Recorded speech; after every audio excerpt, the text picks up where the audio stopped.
Olá, boa noite a todos, saudações. A grande família do Centro Espírita Jorge Olímpio. Então, estou aqui mais uma vez para contribuir com o momento doutrinário da casa, atendendo ao pedido de Leide Lago. É um prazer estar com vocês mais uma vez.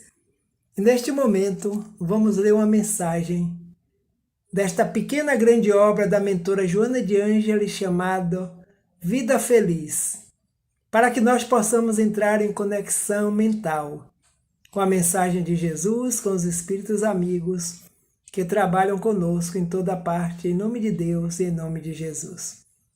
Então, nesse instante, busquemos canalizar os nossos pensamentos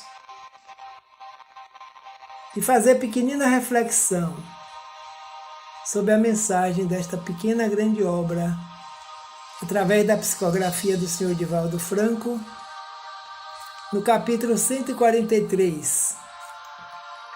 A mentora Joana de Ângeles nos diz: ser amigo de verdade, sem a transformares numa arma de destruição ou de ofensa.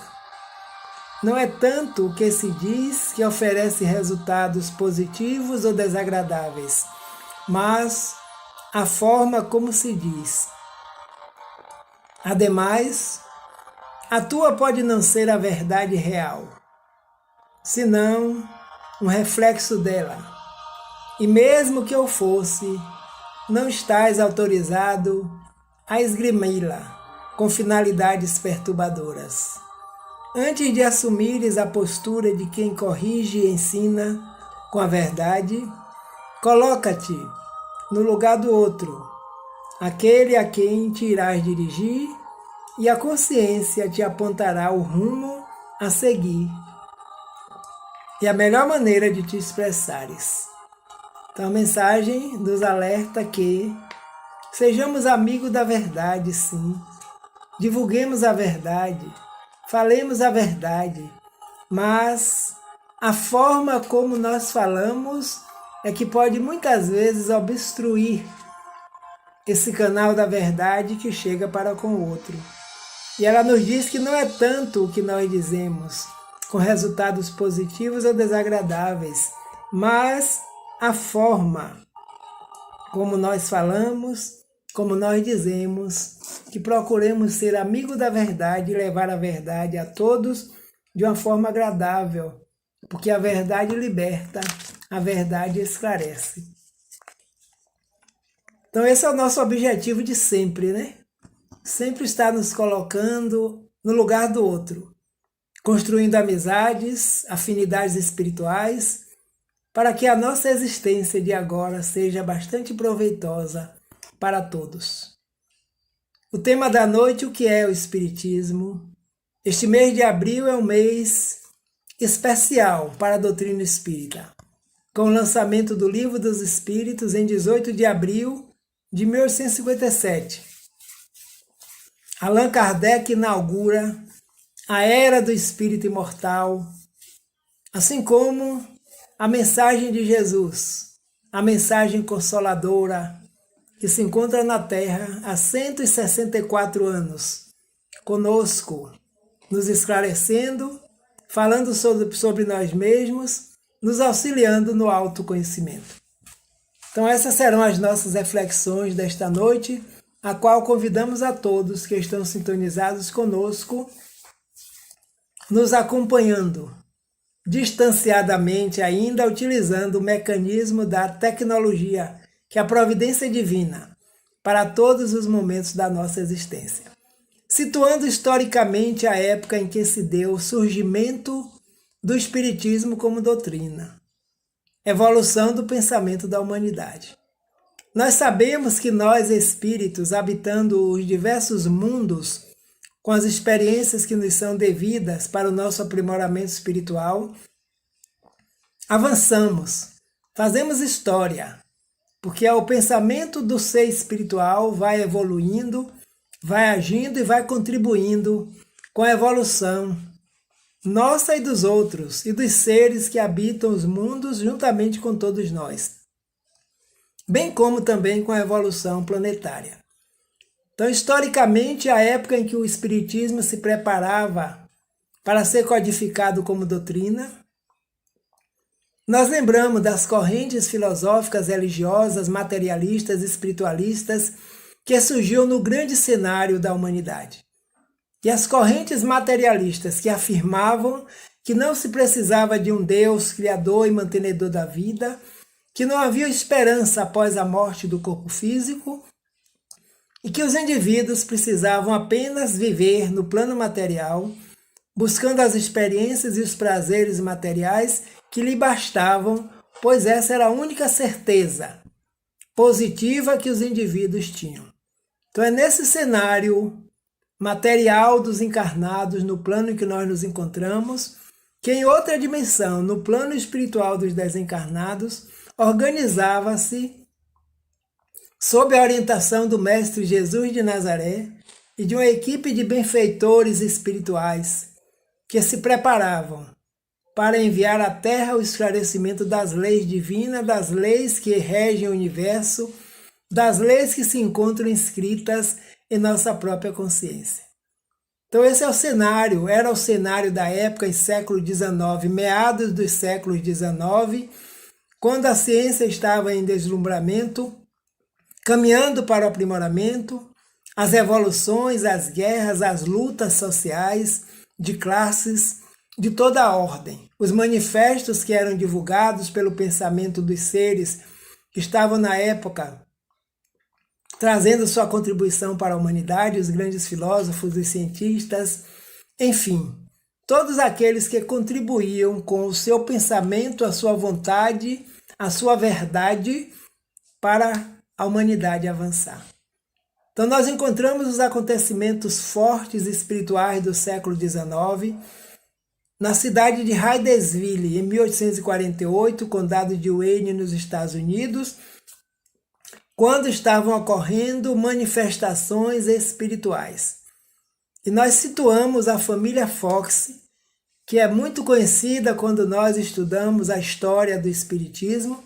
Nós encontramos em todas as obras referência a essa família que se encontrava encarnada na época, onde as manifestações espirituais começam a acontecer na residência do Sr. Fox e de Dona Margaret Fox. Quem é esta família? Uma família ligada à Igreja Metodista. Uma família que para eles uma manifestação desse tipo era coisa do demônio, era coisa do Satanás, era coisa do pé rachado, como se chamava naquela época. Então a família estava situada numa casa de madeira, como era muito comum na época, a família Fox e suas filhas, Leia, Kate e Margaret.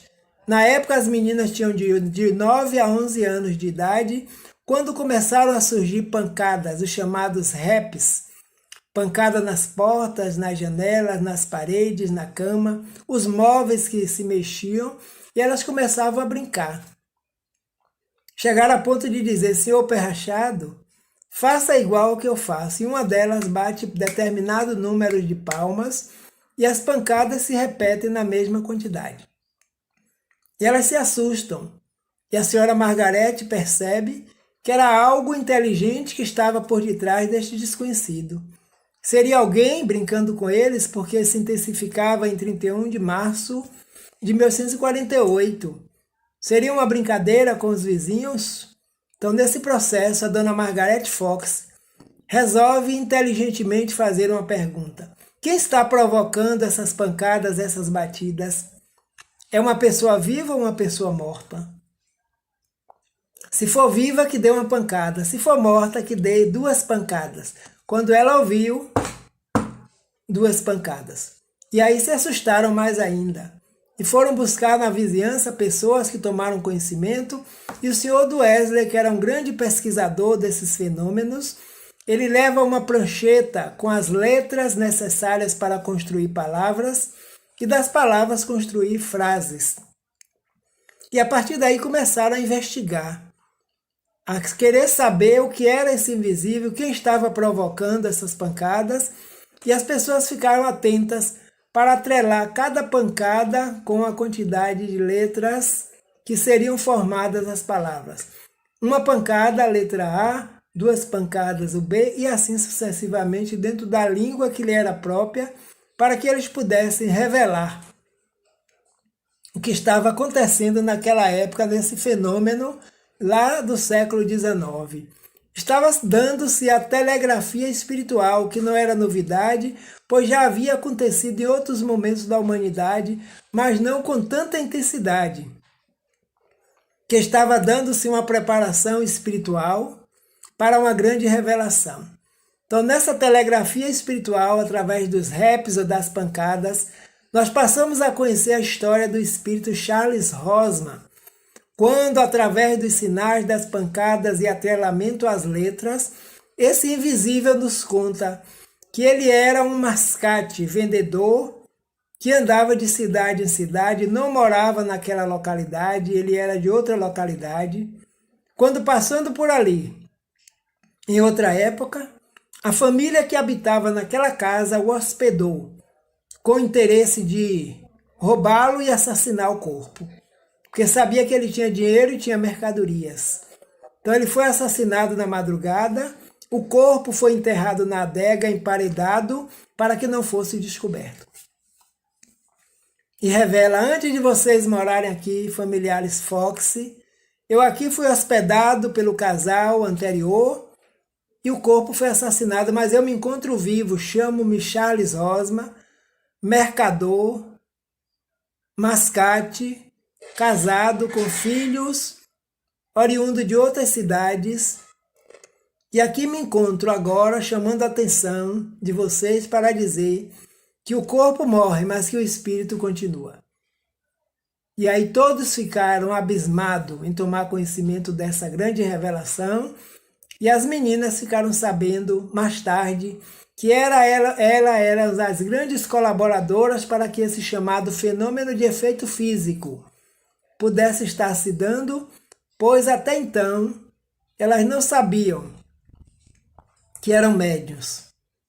E a capacidade mediúnica que fornece os elementos necessários para que os espíritos possam se comunicar através dos efeitos materiais. Chamada de atenção ostensiva. E entra para a história do Espiritismo a revelação desse ser Charles Rosman e conta-nos que hoje, no museu da cidade de Hydesville, nos Estados Unidos, encontra-se ainda a maleta de metal, fazendo referência a esse mascate, como um ser espiritual que se comunicava naquela época, trazendo essa grande revelação, quando mais tarde o corpo foi realmente encontrado.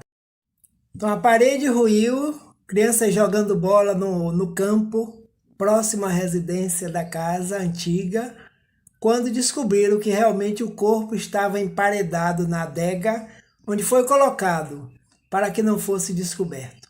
Então a família Fox e a história de Charles Rosman é um capítulo especial no histórico do Espiritismo. Quando se preparava, se organizava do plano dos desencarnados para o plano material, a proposta de revelação das leis divinas que fazem parte da vida nossa nesse momento. Então essa telegrafia espiritual ela entra para a história do Espiritismo de uma forma bem primitiva, como nós percebemos com as pancadas e os raps. Um outro movimento que também estava se acontecendo na época, as chamadas mesas girantes. Como ocorriam? As pessoas se reuniam em torno de uma mesa, davam as mãos, uniam o pensamento, e essas mesas em fenômenos físicos tremulavam, batiam, levantavam, independente do tamanho, da quantidade de pessoas, se dirigiam a pessoas, e as pessoas começaram a fazer perguntas, e atrelavam o sim a uma pancada e o não a duas pancadas. E começaram a manter esse diálogo com até então o invisível, o desconhecido, porque em verdade ninguém sabia por enquanto o que estava acontecendo. Nós aqui hoje modernamente conhecemos também a chamada brincadeira do copo, né? Quando muitas pessoas brincavam colocando a mão num copo, fazendo perguntas, e esse copo realmente se movimentava. Só que as pessoas não sabiam que existiam espíritos desencarnados que estavam atrelados aos encarnados presentes pela mediunidade, que forneciam elementos necessários para que esses fenômenos pudessem e podem acontecer. Então as mesas girantes viraram atração em Paris, na França, e em várias partes do mundo. E nesses cenários onde ocorriam esses fenômenos, existiam pessoas que estavam estudando uma outra lei, que é a lei da magnetização. Então, nesta época, as experiências com magnetização eram muito comuns e atraíam o interesse dos homens de ciência, principalmente em Paris. Ou seja, o magnetismo nos diz que todos nós, em corpos, enquanto encarnados, possuímos energias que imantam os elementos aos quais nós estamos tendo contato. E até então, naquela época, se pensava que a dança das mesas, as mesas girantes, as pancadas, os raps, eram as próprias pessoas encarnadas que estavam próximas que ofereciam essa oportunidade daquele movimento estar se dando, porque elas próprias quem estavam fazendo isso. Então, dentro desse cenário de estudo do magnetismo, do grande Mesmer, na época, que estudava isso com muita propriedade, curava pessoas através do hipnotismo, da aplicação da energia magnética. Cenário de Paris, muitas pessoas estavam voltadas, interessadas também em conhecer esses fenômenos que estavam ocorrendo. E entre essas pessoas nós destacamos o professor Hippolyte Léon Denisard Rivaio, um professor cuja experiência em educação foi adquirida no Instituto Pestalozzi, na Suíça. Aos 14 anos de idade, ele é matriculado no Instituto em Verdun, e lá ele começa sua educação, a busca do conhecimento. Quem é o professor Hippolyte Léon Denisard Rivaio, que mais tarde nós vamos conhecer com o nome de Allan Kardec. Ele nasceu em 3 de outubro de 1804, na cidade de Lyon, na França. Seus pais, Jean-Baptiste Antoine Rivail e Dona Jeanne do Ramel. Casou-se com a professora Dona Amélie Gabrielle Boudet, uma professora dedicada que lhe auxiliou e muito na construção desse trabalho de codificação da doutrina espírita. Então, possivelmente, esses espíritos fazendo parte da equipe consoladora, da equipe do Espírito Verdade, reencarnam sempre juntos, para em determinado momento se reencontrarem, dando continuidade ao seu trabalho de divulgação, ao trabalho de continuidade da mensagem espiritual, que vem das paragens espirituais superiores e trazem na sua programação reencarnatória essa possibilidade. Então, em determinado momento, esse professor Hippolyte na França tomou também conhecimento desses eventos.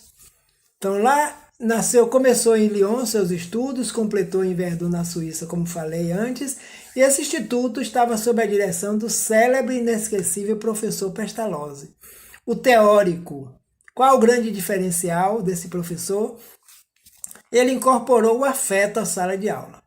Então todos os jovens, crianças que estudavam com ele dos 10 aos 14 anos, estavam despertando em si a possibilidade de trabalhar a afetividade, o estudo pelo prazer e colocar em prática também o que conheciam, o que sabiam, também pelo prazer de aprender. Imagine que método pedagógico.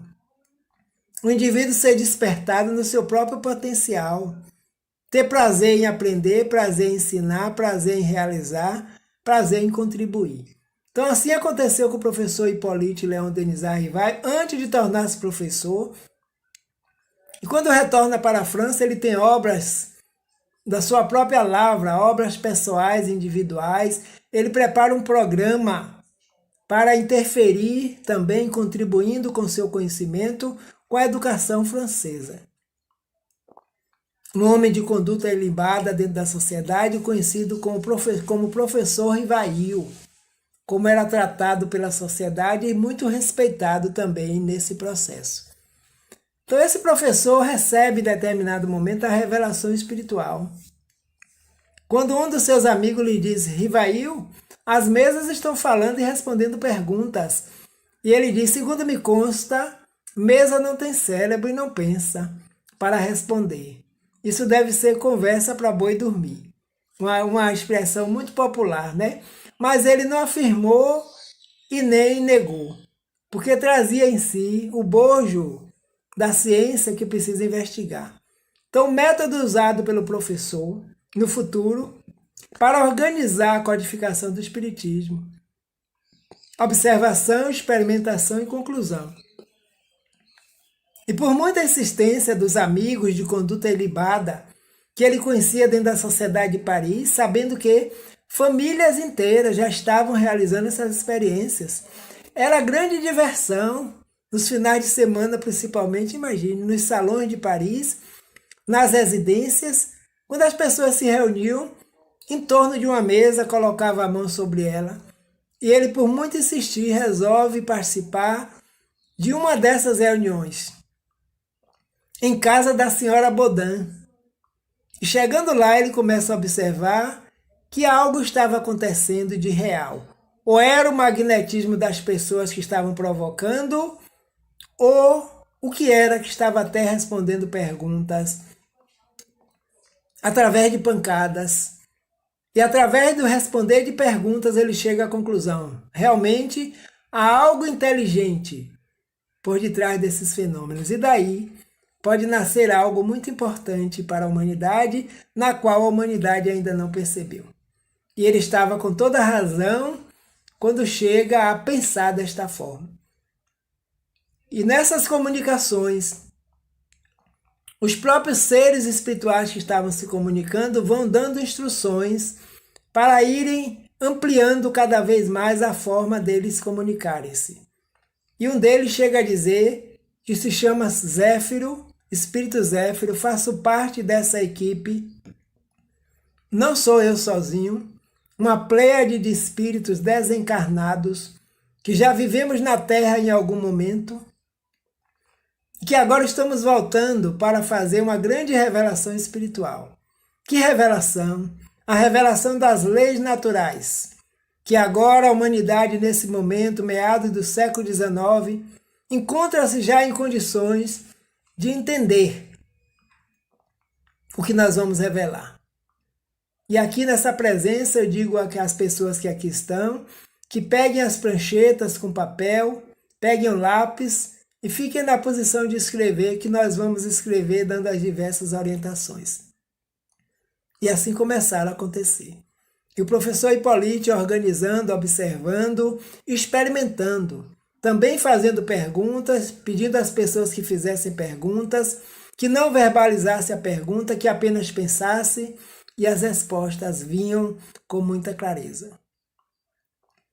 Quando Zéfiro chega para ele depois de umas tantas reuniões e diz: professor Hipólito, permita-me apresentar ao senhor.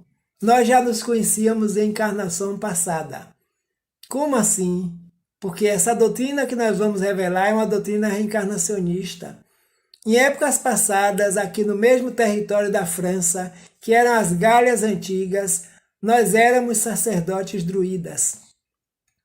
Sacerdote entre os druidas que organizávamos, revelávamos a lei espiritual e auxiliava essa comunidade a caminhar para a evolução e para a perfeição. Naquela época, o senhor se chamava Allan Kardec. E hoje, aqui encarnado como professor Hipólito, pode ter uma grande tarefa de organizar esses ensinamentos que nós estamos trazendo, não somente aqui em Paris, mas em vários países do planeta, para que organize e, em momento próprio, lançar as obras necessárias para que a humanidade tome conhecimento dessa realidade que nós estamos trazendo agora nesse instante. Imagine nós, chegando numa reunião pela primeira vez e saber que nós temos uma destinação, que podemos ser um dos grandes contribuidores quando cada um chegou ao Centro Espírita Jorge Olímpio e foi descobrindo qual era a sua capacidade que precisava ser colocada a serviço de nós próprios e contribuir também com a evolução do outro. Então assim aconteceu com o professor Hipólito. E ele diz: se eu não tiver condições de preparar esse material, eles não têm problema, porque outros em condições iguais estão também encarnados como o Senhor, porque a revelação divina precisa ocorrer agora nesse momento. E como a revelação divina não está pautada apenas em um ser encarnado, outros encarnados estão em mesmas condições que o Senhor e serão convocados para fazê-lo. E ele resolveu abraçar a proposta, começou a pesquisar, começou a estudar, começou a participar das reuniões com mais frequência. E os espíritos disseram: Senhor, nem ninguém está sozinho. Porque a equipe de espíritos que viemos à Terra nesse momento chamar a atenção da humanidade para essa grande realidade é uma equipe imensa. E quando necessitares, nós estaremos à disposição para organizar, encaminhar, inspirar, intuir, através dos diversos médiuns que estão trabalhando com essa proposta. E assim ele fez. Dedicou a sua vida inteira para a codificação do Espiritismo, tendo como grande aliada a sua esposa, a senhora Mélie Gabrielle Boudet. E os companheiros que se afinizavam também com essa proposta da revelação espiritual, que em momento próprio agruparam-se para que essa doutrina pudesse estar conosco até hoje. E os espíritos começaram a revelar e falar dos princípios básicos que essa doutrina espírita nos traz. Deus como criador e mantenedor da vida, a criação, já que existe o criador, existe a criação.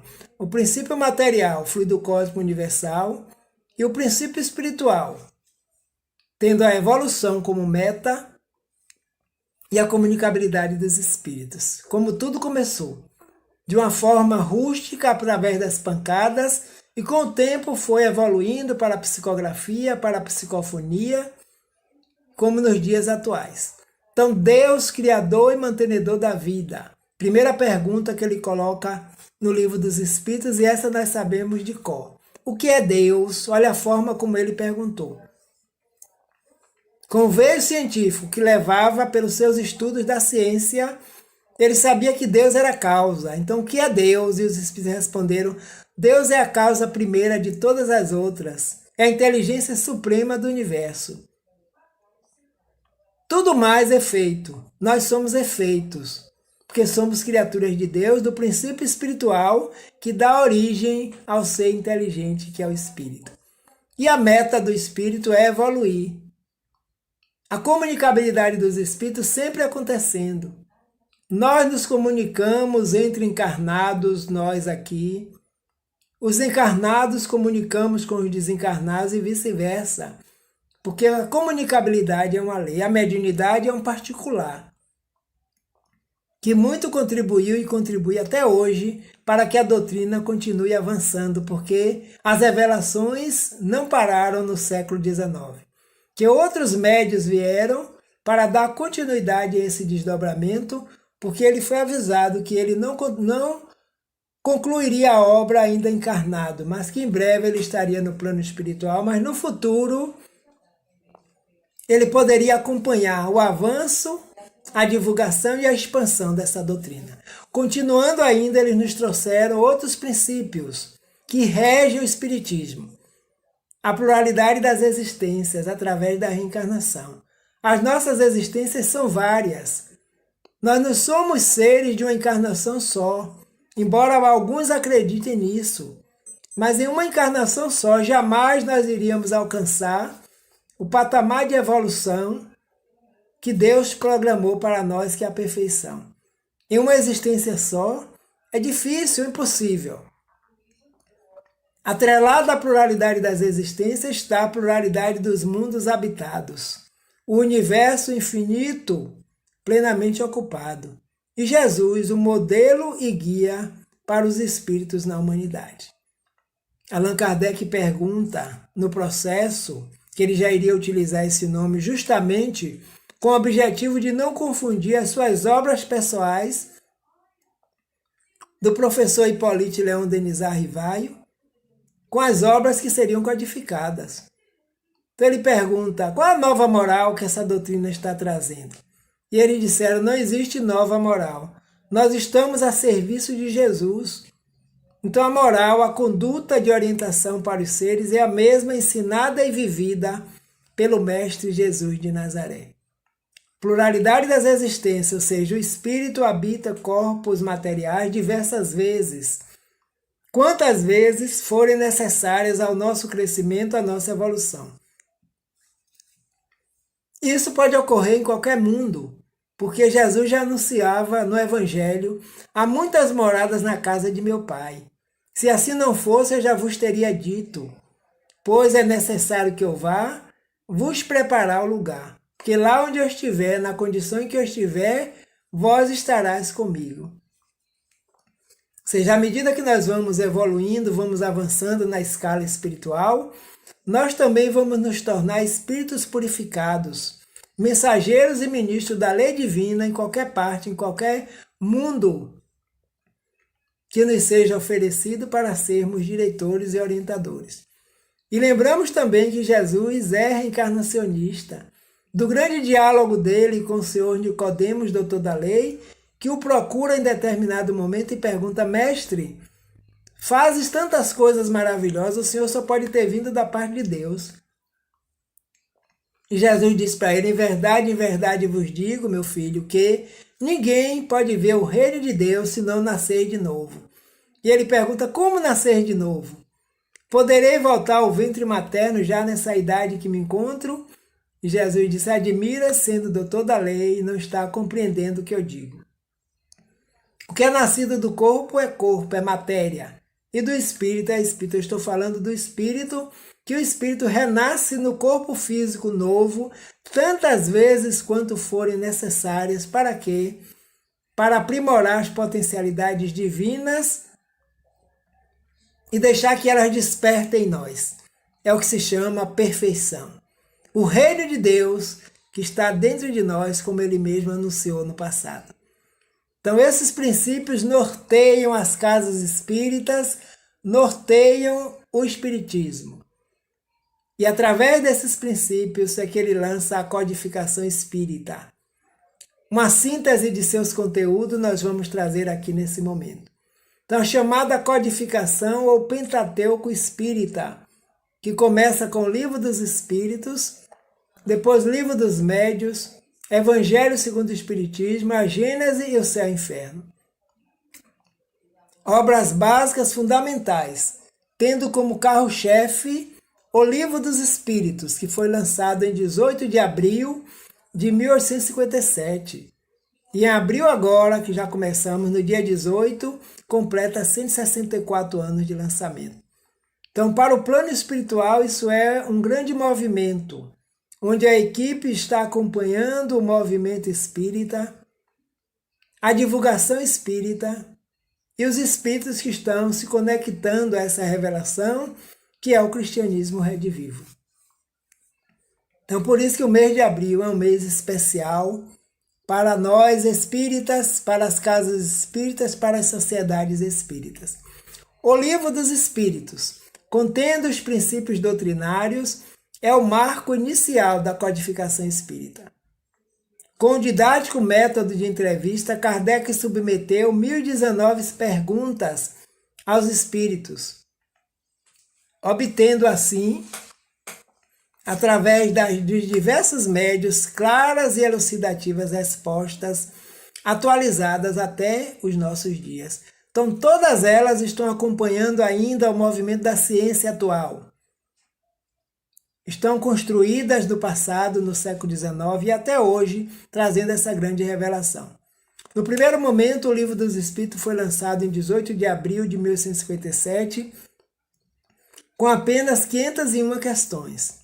Então, depois ele revê tudo, orientado ainda pela equipe de Espírito Verdade, e aí passam a ter 1019. Em algumas editoras, foi pulada uma questão, encontra-se 1018, mas hoje nós já sabemos que atualmente a obra consta de 1019 questões, e esse livro é dividido em partes, e cada parte deu origem a uma obra.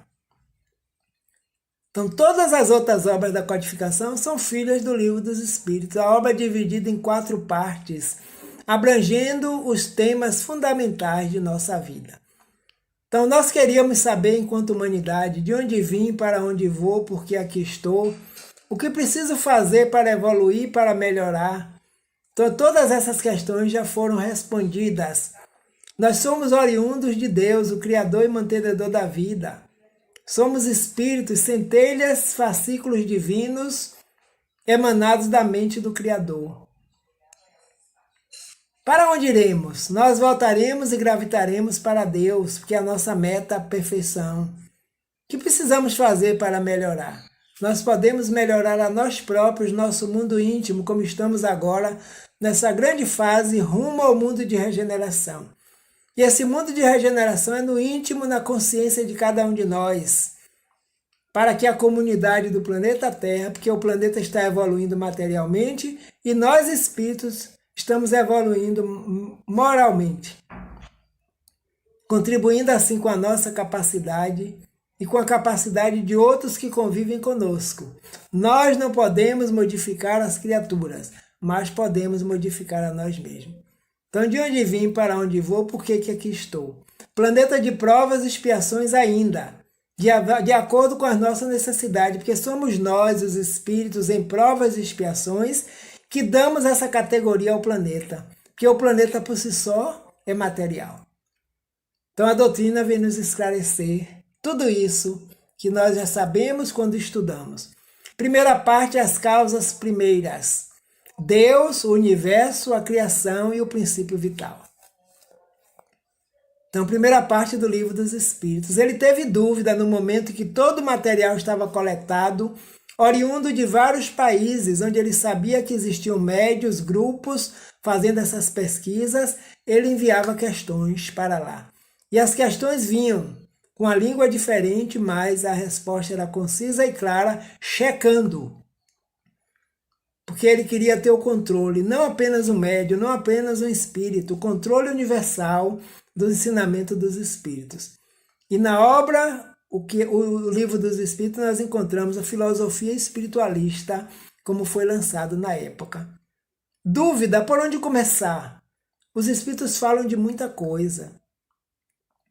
E aí ele lembrou que o Espírito Zéfiro já havia dito que ele não estava a sós, que quando tivesse necessidade, que evocasse.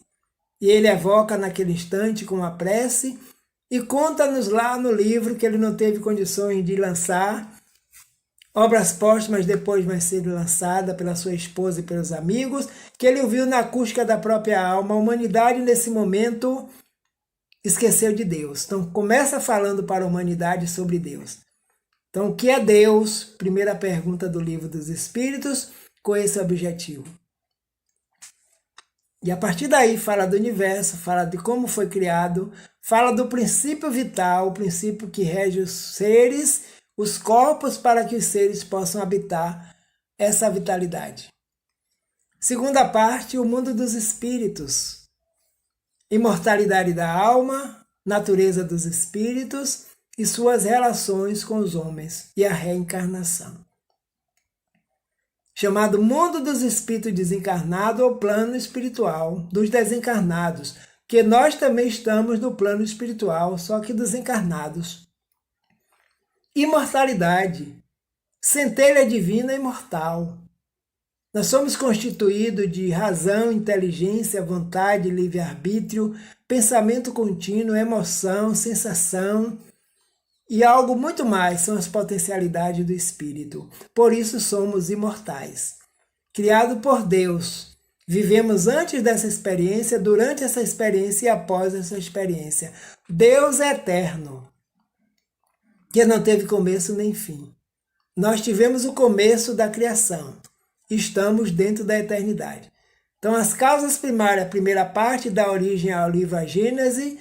Segunda parte, o mundo dos espíritos, dá origem ao livro O Livro dos Médiuns, que fala justamente sobre esse mundo espiritual. Continuemos. Terceira parte, que fala sobre as leis morais, sendo Jesus considerado o modelo da perfeição moral para a humanidade. Então, a terceira parte está constituída das leis morais. A lei de amor, justiça e caridade, que é a lei que rege os mundos e os seres felizes. lei de sociedade, lei do progresso, lei de reprodução, lei de adoração, lei de destruição, conservação. Então, lá na lei de destruição, nós vamos encontrar a explicação para a pandemia a qual o planeta está submetida neste momento. E ele nos fala que em determinado momento a própria lei se incumbe de retornar para a humanidade as suas ações que foram praticadas em outros momentos como reações para que a humanidade possa alavancar um salto de qualidade no progresso, despertando a solidariedade, o amor, a fraternidade, a bondade, a justiça, embora muitos desencarnes coletivos estão acontecendo para isso. Então, outros momentos de flagelo destruidor nós já tivemos, como os terremotos, os maremotos, as tsunamis e agora um vírus que assola o mundo inteiro, permitindo assim que nós possamos estar renovando as nossas atitudes para que dias melhores sejam concretizados. Terceira parte das leis morais dá origem ao Evangelho segundo o Espiritismo, que também está aniversariando este ano, completando 157 anos de lançamento. A quarta parte, Esperanças e Consolações, com análises das penas e gozos terrestres e futuros. O espírito já começa a desfrutar do bem que plantou aqui enquanto encarnado. Cada vez que nós atuamos no bem, no futuro, sejamos encarnados ou desencarnados, essas leis nos alcançam, porque são leis divinas, leis justas, sábias e amorosas e não falham. Porque Deus é o mantenedor da vida, criador das leis que estão escritas em nossa própria consciência, como já nos dizem os próprios espíritos. E a quarta parte, Esperanças e Consolações, dá origem ao livro Céu e Inferno, que vem nos esclarecer sobre essa questão de céu e de inferno. Conclusão da obra O Livro dos Espíritos, com 9 capítulos. Então, Kardec faz suas orientações, suas conclusões após a obra estar pronta.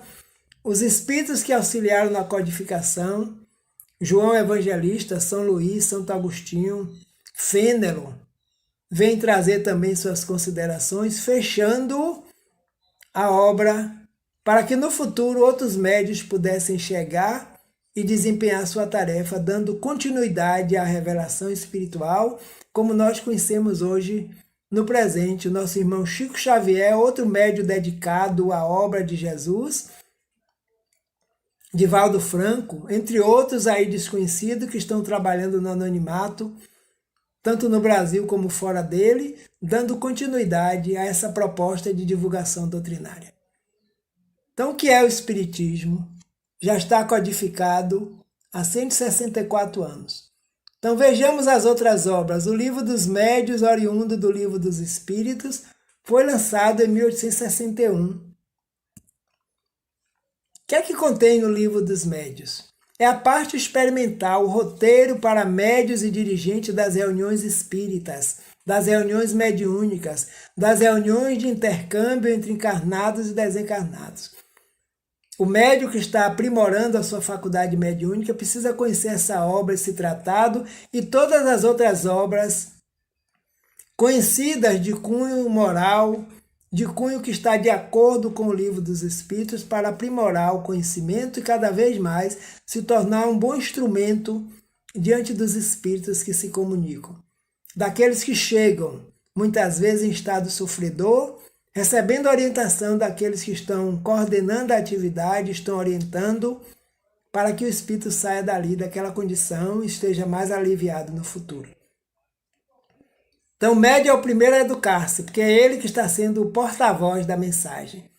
Então, o Livro dos Médios, lançado em 1861, e o grande laboratório onde Kardec conversou com os espíritos. E lá o primeiro capítulo é do método utilizado e uma pergunta que tem: há espíritos? Quando ele começa fazendo diversas perguntas para que a razão comece a responder e o indivíduo possa compreender se realmente ele é espírito ou não.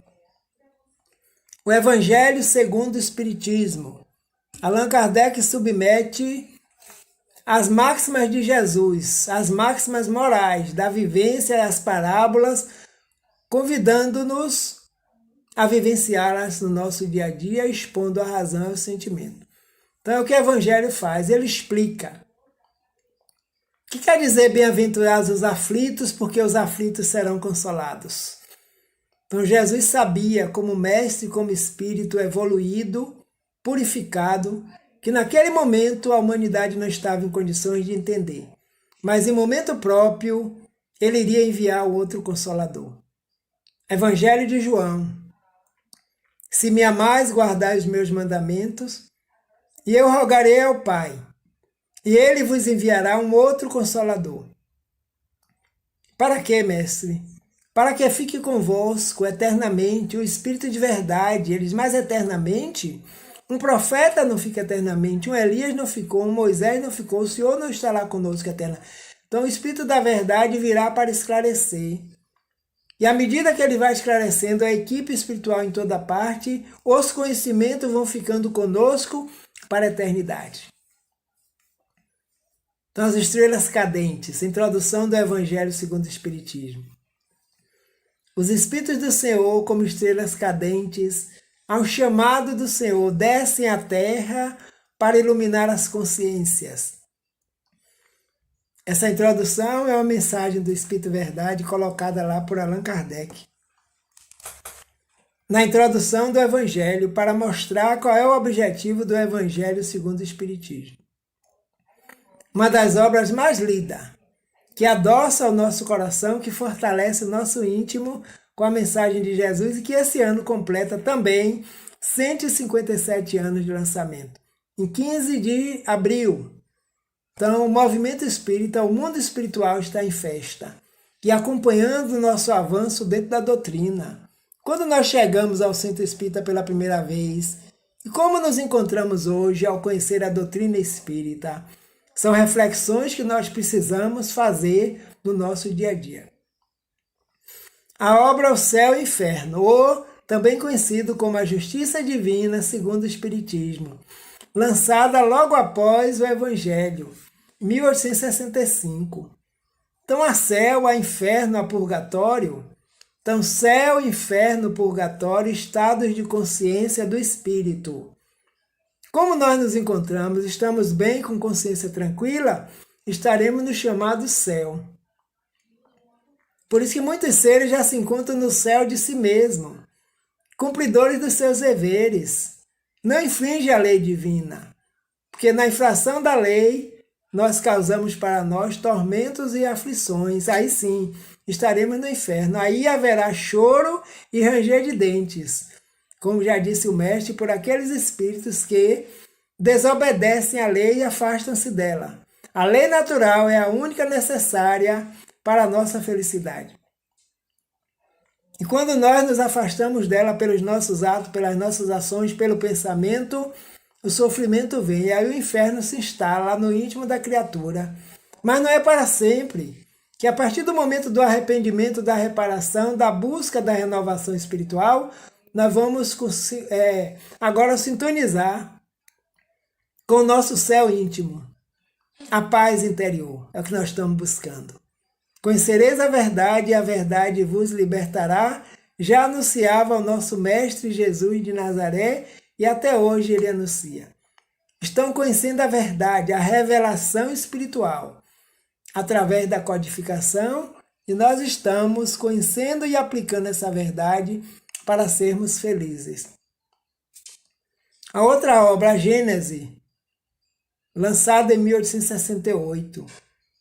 O que contém a Gênese? A criação da humanidade, o corpórea e espiritual, e do mundo material. A revelação espírita lança intensa luz sobre essa grande questão.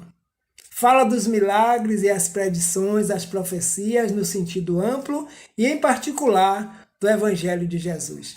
Está atrelada à primeira parte da obra O Livro dos Espíritos, sobre Deus, sobre a criação, sobre os fenômenos espirituais.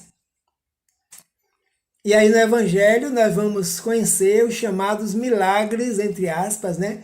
Porque é milagre para nós, até então nós não conhecemos como é que se faz. Mas Jesus sabia e sabe. manipular os fluidos espirituais que estão à disposição no universo, a pesca milagrosa, a entrada triunfal em Jerusalém, quando ele diz, vá buscar um jumento que aí se encontra lá dentro à distância, a visão espiritual. As curas de cegos, aleijados, coxos, obsidiados, Jesus proferiu a sua energia, a sua virtude. A cura da mulher hemorroíça. De mim saiu virtudes, mas, mestre, a humanidade lhe comprime nesse momento, o povo de um modo geral. A mulher levanta a mão e diz, eu lhe toquei, mestre, com fé. Vai, minha filha, a tua fé te curou. Então, a explicação de todas essas passagens do Evangelho hoje, claramente para todos nós, que é possível acontecer sim. E aí conhecereis a verdade. E a verdade é que está nos libertando no nosso dia a dia. Allan Kardec e outras obras relacionadas com a codificação espírita. Então ele teve a oportunidade de escrever outras obras, contribuindo assim para o conhecimento e o engrandecimento daqueles que queiram conhecer a doutrina. O Principiante Espírita é uma dessas obras. O próprio título já está nos dizendo, quem está começando na doutrina, juntamente com a obra O Livro dos Espíritos, vamos estudar o Principiante Espírita, o que contém uma biografia sobre Allan Kardec. É lá que nós conhecemos o nome dele de batismo, Hippolyte Léon Denisard Rivaio. Tem uma introdução ao conhecimento do mundo invisível pelas manifestações espíritas e um resumo da doutrina. Esse resumo traz os princípios básicos e fundamentais do espiritismo, que não pode estar dissociado. Caso contrário, fica uma doutrina não na íntegra, como foi trazida na sua essência para nós. Então, o Principiante Espírita é uma obra que contribui também para o nosso crescimento e engrandecimento. E o que é Espiritismo? Que é o título dessa nossa conversação, dessa palestra de hoje. Que resume os meios para respostas às primeiras objeções que não deixaram de lhes fazer. Claro, as pessoas tinham objeções, faziam, ele estava à disposição para respondê-las. Encontramos reunidos em um quadro restrito e sob um mesmo exame os princípios que eles não devem jamais perder de vista. O Espiritismo em sua feição mais simples e na sua simples expressão e resumo das leis e dos fenômenos espirituais. O que é Espiritismo? Diálogo com padres, com ateus, com protestantes, com materialistas, as perguntas que eles faziam e a resposta lógica que Allan Kardec dava para todos. Então ele copila em 1859, 2 anos após o lançamento do Livro dos Espíritos, e lança essa obra com o título O que é Espiritismo. A foto dele e o nome Allan Kardec, porque foi como orientação dos Espíritos. Coloca como título O Livro dos Espíritos, porque esse trabalho é nosso. E ele tinha e tem plena consciência disso, porque ele já havia questionado de não ter condições suficientes e conhecimento tal para trazer tão remontada informações sobre o plano espiritual. E aí utiliza o nome da encarnação passada, Allan Kardec, para não confundir com as suas obras pessoais.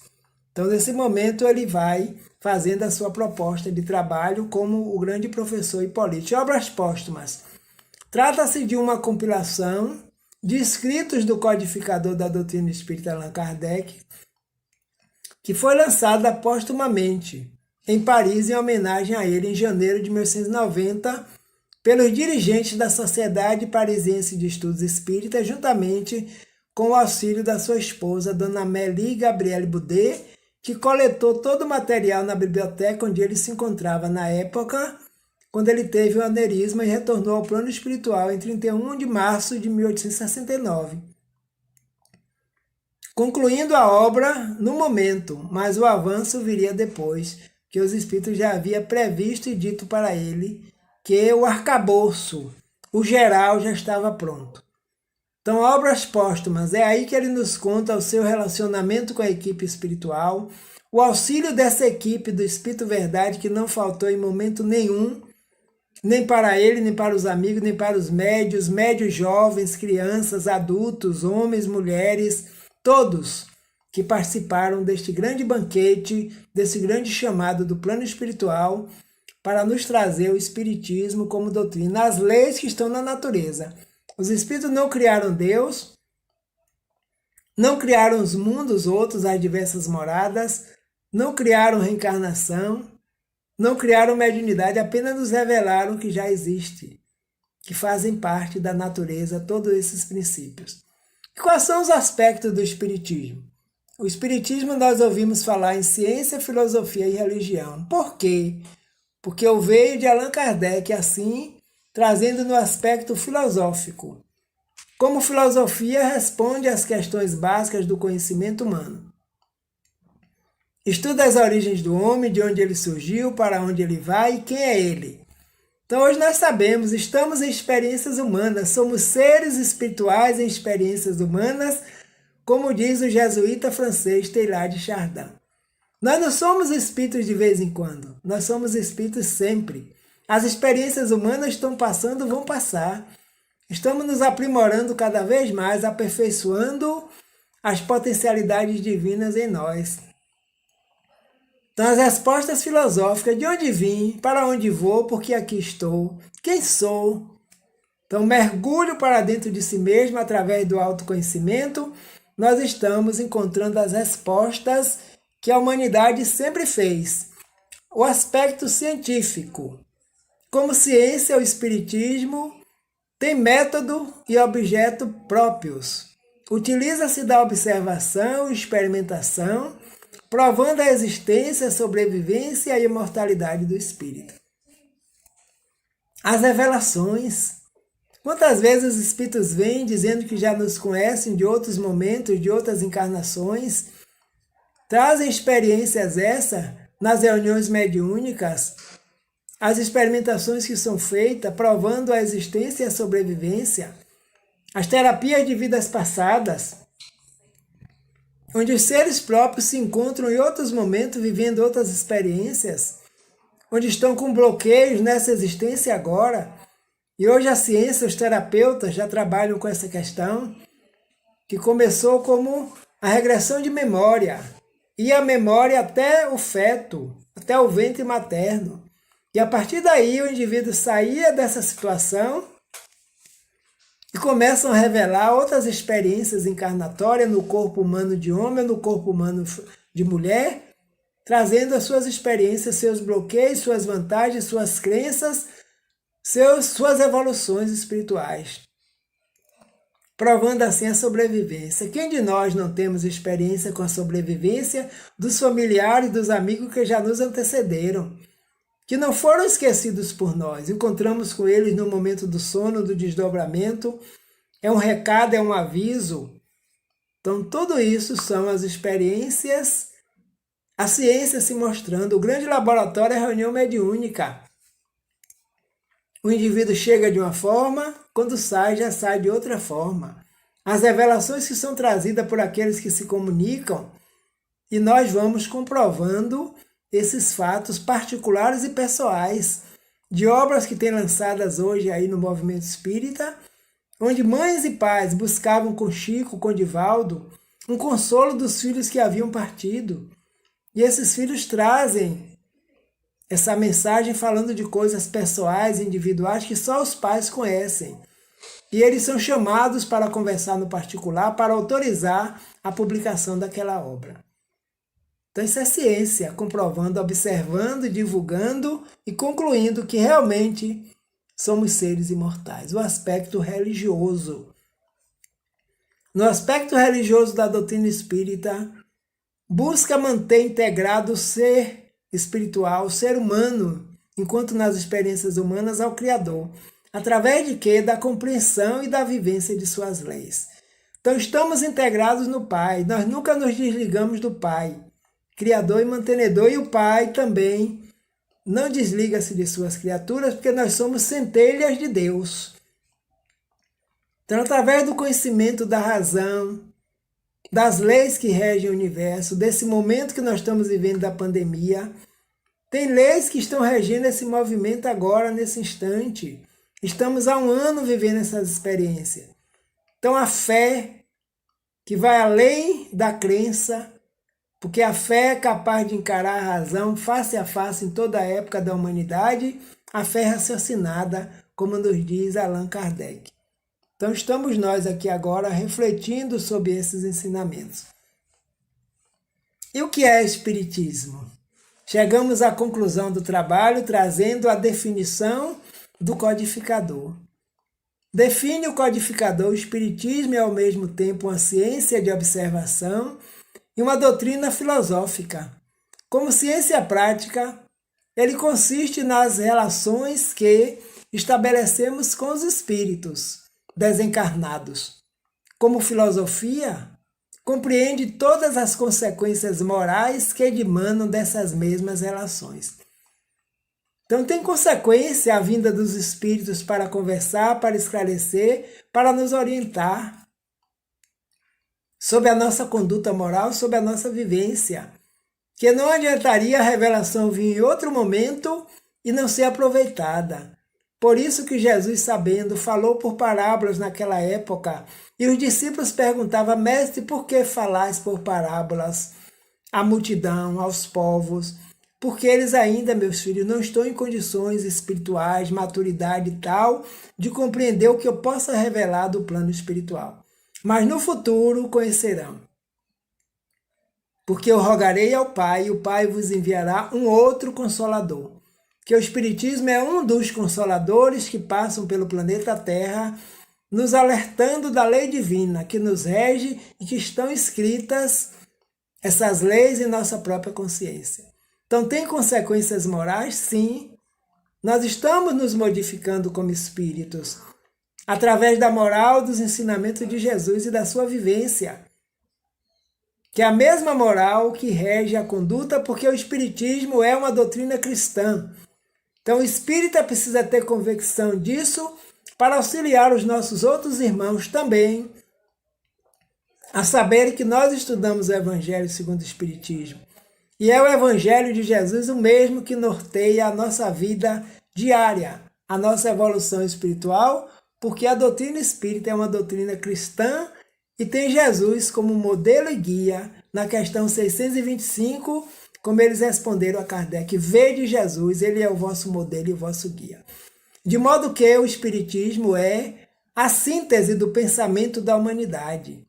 É fruto do trabalho dos espíritos e progride com a evolução da própria humanidade. Não é ideia de um só homem, nem de um grupo. É mais do que um fenômeno cultural, pois nasce como todo saber da evolução da humanidade. Nós estamos evoluindo. Nós não somos mais os mesmos do século XIX. Estamos em pleno século XXI. A maturidade espiritual, a tecnologia avançada no planeta. Então, à medida que a humanidade vai evoluindo, os conhecimentos vão chegando, outros conhecimentos chegarão, quando nós estivermos em condições de absorvê-lo e de compreendê-lo.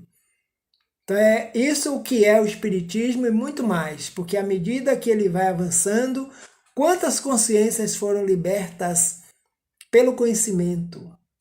E a proposta, o mesmo objetivo dos centros espíritas, das sociedades espíritas, da Sociedade Espírita de Paris, o primeiro centro espírita do mundo. Divulgar e auxiliar a humanidade a evoluir e a crescer espiritualmente, alcançando assim a sua perfeição. Então o Espiritismo vem como uma nova era para a humanidade.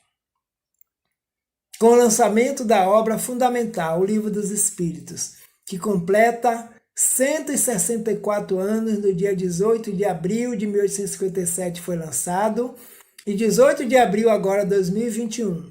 Um século e mais 64 anos, com uma doutrina nova, mas que tem feito uma grande revolução no íntimo e na consciência de todos aqueles que se aproximaram e buscam conhecê-lo. Porque é a doutrina de Jesus. E como diz a mentora Joana de Anjos, Jesus, quem o conheceu e quem o busca, nunca mais nós seremos os mesmos. Porque ele transforma vidas, desde que nós permitamos. Ele nos conquista pelo amor. Esse grande conquistador por excelência, educador espiritual.